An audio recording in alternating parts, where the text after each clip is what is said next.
انس بن مالک رضی اللہ تعالی عنہ سے روایت ہے کہ عمر رضی اللہ تعالی عنہ نے فرمایا کہ میری 3 باتوں میں جو میرے منہ سے نکلا میرے رب نے ویسا ہی حکم فرمایا۔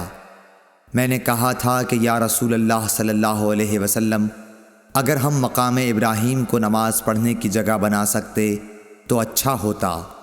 اس پر یہ آیت نازل ہوئی، اور تم مقام ابراہیم کو نماز پڑھنے کی جگہ بنا لو۔ دوسری آیت پردے کے بارے میں ہے۔ میں نے کہا تھا کہ یا رسول اللہ، کاش آپ اپنی عورتوں کو پردے کا حکم دیتے، کیونکہ ان سے اچھے اور برے ہر طرح کے لوگ بات کرتے ہیں۔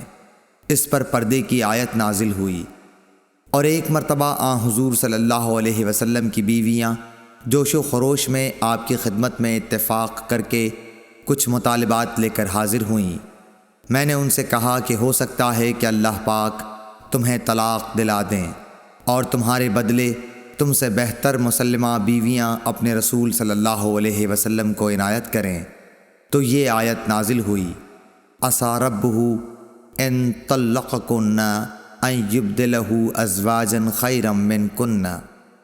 اور سعید بن ابی مریم نے کہا کہ مجھے یحییٰ بن ایوب نے خبر دی، کہا کہ ہم سے حمید نے بیان کیا، کہا میں نے حضرت انس رضی اللہ تعالی عنہ سے یہ حدیث سنی۔ صحیح بخاری حدیث نمبر 402۔